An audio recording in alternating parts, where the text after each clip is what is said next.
What's up, YouTube? So probably everybody who's in sales and service gets the customer that says, "Do you remember me?" I try and remember everybody, and I do. So we have the "Do you remember me?" customer, where you wish you never would remember them, and you do. Or you get the customer that, "Do you remember me?" and you do, and you're like, "Where you been for 5 or 10 years?" Right? You know, they still they weren't on another planet. They were just going someplace else, and then they got another problem that they can't get done right, or something else, or whatever the case may be. And then they're like, "Oh yeah, that guy Anthony. The last time I had a serious issue, he fixed it for me."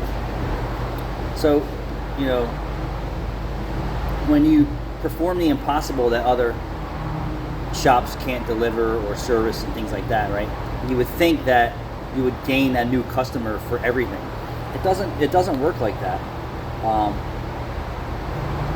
I have customers that, you know, come here for everything, and then I have customers who come here every 5 years or 10 years for something, and then go someplace else for everything else. And you know, some of us specialty shops, we're really performing magic on your car. I mean, just the 2 videos I did today just tells you the kind of talent that's out here in the world for getting your car fixed. It's on the scale of minimal talent. And one YouTuber said, you know, mobile mechanic, minimal cost, minimal outcomes. We proved that today. And then the new shop opens up. What gives him street cred to screw up somebody's car like that on the Buick? You know, new struts, old links not even bolted back in, wire harness hanging out. Like, come on. So will I see that customer again? Probably not.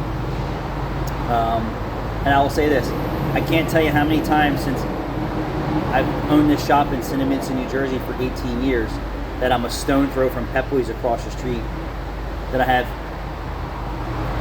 the customer go there and have a job screwed up, or something not done right, or whatever the case may be, and then wind up back here for me to fix it, or whatever the case may be, and then only for them to wind up back there spending more money for them to screw up another job, and then for them to come back to me.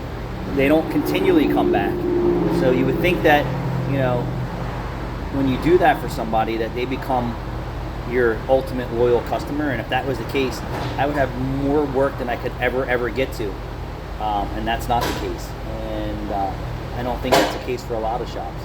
If they have more work than they can't get to, there's reasons why that's happening. It could be because they don't have staffing, that the shop operations work around the owner's lifestyle. I mean, it could be many things on reason why do you see a shop that has cars everywhere. If you pay close attention to that, it's not because they're waiting for parts.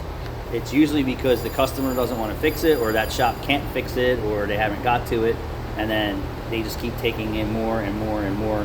And then maybe it's a comeback, and then another comeback, and another comeback, and another comeback, and another comeback.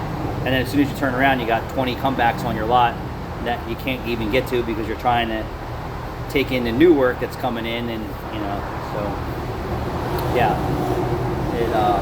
it doesn't always work like that.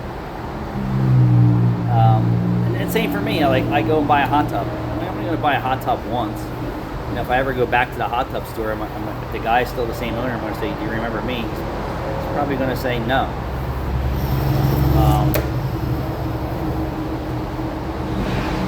But I go to Harbor Freight all the time, and the manager, who's a really pretty woman, she wears a lot of makeup, but she remembers me in April because we're there all the time. So they remember me, and I don't ask if she remembers me, but you can tell that she remembers you. As soon as you walk in, she's like, "Oh, you're Meineke?"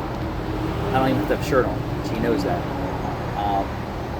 But I go there all the time. And that's, you know, where the customer, where you think that you're gaining that customer's trust by your experience and your talents, and you're always there for them. Like my wholesale accounts, they come here all day long bringing me cars, right? All day long, cars. I don't need to remember them. I get to remember all the situations, but they're here all the time. So those guys we perform miracles for all the time too. But yeah, the customer that you perform a miracle for, it doesn't always turn into a lifetime customer who's loyal and comes to your service center or whatever your retail establishment is for everything. It's just not like that. In the old days, it probably was. Thanks for